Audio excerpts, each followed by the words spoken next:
एक बार एक बहुत बड़ा बिजनेसमैन एक छोटे से गांव में जाता है।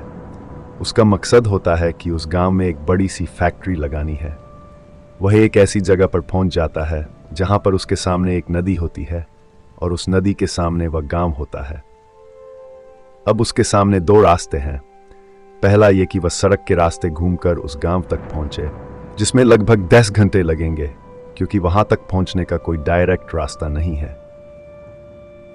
दूसरा रास्ता यह था कि वह एक नाव में बैठकर नदी के रास्ते उस गांव तक पहुंच जाए, जिसमें केवल 30 मिनट ही लगते। तो अपना टाइम बचाने के लिए उसने उस नाव के जरिए गांव तक पहुंचने का फैसला किया। वह नाव बहुत छोटी सी थी, जिसमें एक तरफ वह आदमी बैठा था जो नाव चला रहा था और दूसरी तरफ वह बिजनेसमैन बैठा था। नाव में बैठने के थोड़ी देर बाद उस बिजनेसमैन ने नाव वाले से पूछा, तुझे पता है तेरी नाव में कौन बैठा है? तो नाव वाले ने बड़े भोलेपन से कहा, नहीं साहब, मैं नहीं जानता। तब बिजनेसमैन ने कहा, अरे तू अखबार नहीं पढ़ता है क्या? मेरी फोटो हर दूसरे तीसरे दिन अखबार में छपती है। तो नाव वाले ने कहा, अरे साहब, मुझे पढ़ना लिखना नहीं आता है।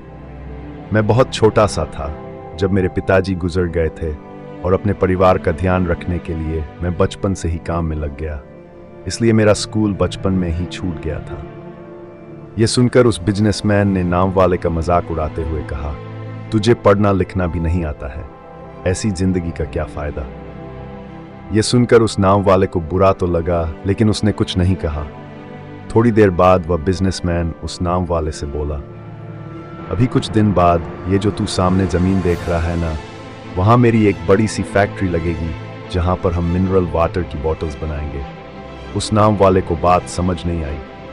उसने कहा, किस चीज की फैक्ट्री? तो बिजनेसमैन ने बड़े इरिटेट होकर उससे कहा कि वहां पानी की बोतलें बनेगी जो तेरे गांव में नहीं बिकती लेकिन शहरों में बहुत बिकती है। तब नाव वाले ने कहा, अरे साहब, मुझे कहां पता होगा, मैंने तो कभी इस गांव से बाहर निकला ही नहीं। फिर बिजनेसमैन ने उसके ऊपर हंसते हुए बोला, तू कभी इस गांव से बाहर नहीं गया, तुझे पता ही नहीं कि शहर क्या होता है, ऐसी जिंदगी का क्या फायदा? उसकी बात सुनकर नाव वाले को सच में यह लगने लगा कि उसकी जिंदगी किसी काम की नहीं है। यह सोचते हुए उसकी नाव पर से ध्यान हटी और नाव की एक बड़े से पद से टक्कर हो गई, जिसकी वजह से नाव में पानी भरने लगा और नाव वडू बनेगा। उस जगह पर पानी बहुत ही गहरा था और किनारा बहुत दूर था। नाव वाले को समझ आ गया कि अब इस नाव को बचाने का कोई तरीका नहीं है। फिर वह अपनी जान बचाने के लिए नदी में छलांग लगाने ही वाला। तभी उसने बिजनेसमैन ने पूछा, आपको तैरना तो आता है ना?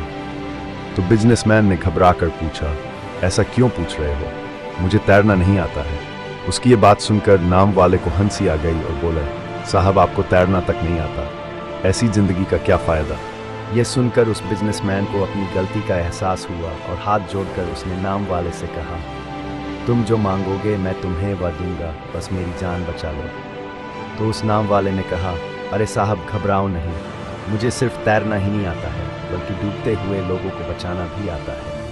आप मुझे कसकर पकड़ लो, मैं आपको कुछ नहीं होने दूंगा। और फिर उस नाव वाले ने न सिर्फ अपनी बल्कि उस बिजनेसमैन की भी जान बचाई।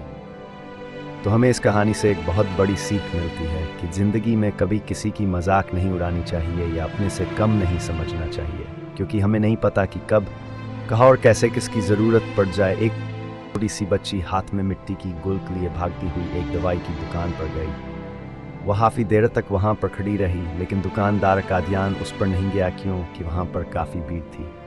उसने दुकानदार को कई बार बुलाया, लेकिन दुकानदार का ध्यान उस पर नहीं गया क्योंकि वहाँ पर भीड़ बहुत थी। फिर इस बच्ची को गुस्सा आया और अपने मिट्टी की गुल्क को वहीं काउंटर पर जोर से रख दिया। इसके बाद दुकानदार और वहाँ पर खड़े सभी लोग उसे बच्ची की तरफ देखने लगे। उसे बच्ची से पूछा कि बेटे, आपको क्या चाहिए? तो वह बड़े ही भोलेपन से बोली, मुझे एक चमत्कार चाहिए। यह सुनकर दुकानदार को कुछ समझ में नहीं आया और ना ही वहाँ पर खड़े लोगों को कुछ समझ में आया। सभी उसकी तरफ देखने लगे। फिर दुकानदार ने उससे कहा कि बेटे, चमत्कार तो यहाँ पर नहीं मिलता है। तो बच्ची को लगा कि वह उसे झूठ बोल रहा है। उसने कहा कि मेरे गुल्क में बहुत पैसे हैं, बताओ आपको कितने पैसे चाहिए, मैं आज यहाँ से चमत्कार लेकर ही जाऊंगी।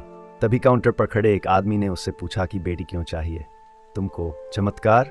तब उसे बच्ची ने अपनी कहानी बताई। अभी कुछ दिन पहले मेरे भाई के सर में बहुत तेज दर्द हुआ। मेरे पापा मम्मी उसको हॉस्पिटल ले गए। उसके बाद कई दिन तक मेरा भाई घर नहीं आया।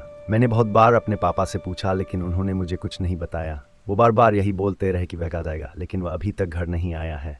तभी मैंने देखा कि मम्मी रो रही थी और पापा उनसे कह रहे थे कि हमारे बेटे के इलाज और दवाइयों के लिए जितने पैसे चाहिए उतने पैसे मेरे पास नहीं है। अब उसको कोई चमत्कार ही बचा सकता है। तब मुझे लगा कि मेरे पापा पास अगर पैसे नहीं भी हैं तो क्या हुआ, मेरे पास तो है। इसलिए मैंने जितने भी पैसे जोड़ रखे थे वह सारे पैसे लेकर मैं इस दवाई की दुकान पर आई हूँ ताकि चमत्कार खरीद सकूँ। फिर उस आदमी ने बच्ची से पूछा कि कितने पैसे हैं तुम्हारे पास। ये सुनते ही बच्ची ने गुल्लक उठाई और जमीन पर पटक कर उसे फोड़ दिया और पैसे गिनने लग गई। वहाँ पर खड़े सभी लोग उसे देख रहे थे। थोड़ी देर बाद उसने सारे पैसे इकट्ठे किए और बोली, मेरे पास पूरे दिन। वो जो आदमी वहाँ पर खड़ा था वह थोड़ा सा मुस्कुराया और बोला कि अरे तुम्हारे पास तो पूरे पैसे हैं, इतने का ही तो आता है चमत्कार। ये सुनकर वह बच्ची बहुत खुश हो गई और बोली, चलो मैं आपको अपने पापा से मिलवाती हूँ। बाद में पता लगा कि वह आदमी कोई आम आदमी नहीं था, बल्कि एक बहुत बड़ा न्यूरोसर्जन था और उसने सिर्फ 10 रुपए में उसके भाई की सर्जरी कर दी। उसका भाई कुछ दिन बाद ठीक होकर के घर वापस आ गया। फिर कुछ दिन बाद वह बच्ची, उसका भाई, उसके पापा और मम्मी चारों एक साथ बैठे हुए थे और बात कर रहे थे। तभी उसकी मम्मी ने उसके पापा से पूछा कि अब तो बता दो ये चमत्कार आपने किया कैसे। तब उन्होंने अपनी बेटी की तरफ देखकर कहा, चमत्कार मैं नहीं, इसने किया है। तो यहाँ पर एक बहुत बड़ी सबक है जो हम उस छोटी सी बच्ची से सीख सकते हैं। जिंदगी में कभी कभी ऐसा होता है कि हमको कोई रास्ता नजर नहीं आ रहा होता है और हम लोग हिम्मत हार जाते हैं। तब हमारे अंदर एक बच्चा होता है जो कोशिश करने से कभी पीछे नहीं हटता है।